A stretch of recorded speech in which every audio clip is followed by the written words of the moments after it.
I walked into my house and found it empty, except for a single note. Mike had taken the kids because I wore a bathrobe at my ex's place. But what happened when I contacted the authorities about my missing children stunned me even more. I stood frozen in the kitchen clutching that tubside note, thinking my husband had finally snapped. Who takes their children away over a bathrobe? I called him 17 times, straight to voicemail.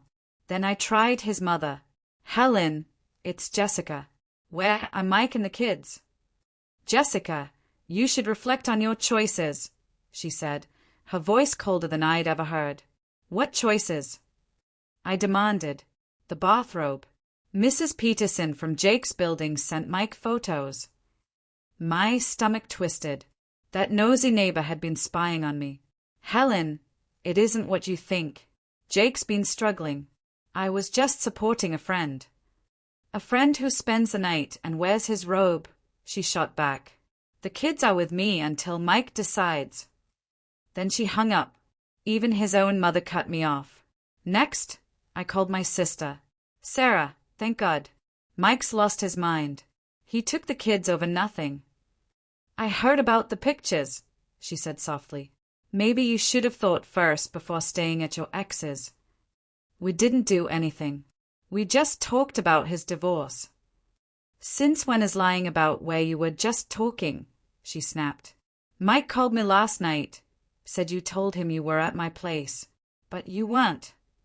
Even Sarah was against me. Finally, Mike answered. What do you want, Jessica? His tone was cold. I want my kids back.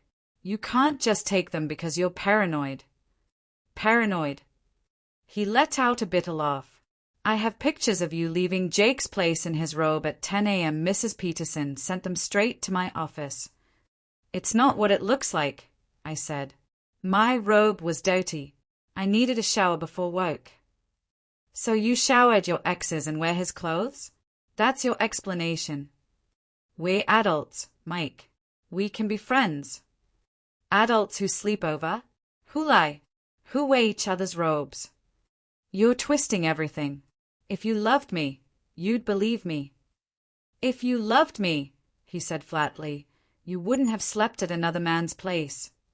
Then he hung up. I sat staring at my phone, retracing how it all spiraled. I'm Jessica, 29, in marketing. Jake and I dated back in college. Years later, after his divorce, he reached out. Mike knew about it.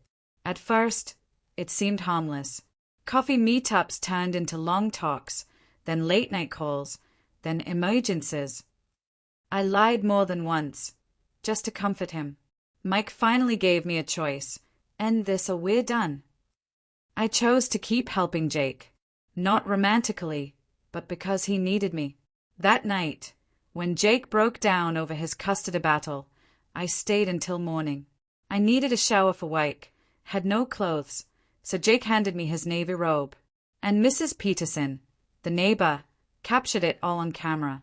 3 days later, Mike won't speak to me. The kids think I've made bad choices. My coworkers whisper. Even my best friend told me to reconsider my behavior.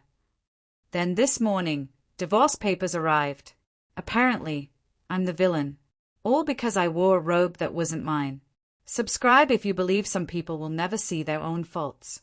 Smash like if you've ever had a friend blind to their actions. And tell me in the comments, would you have taken the kids too, or given her one more chance?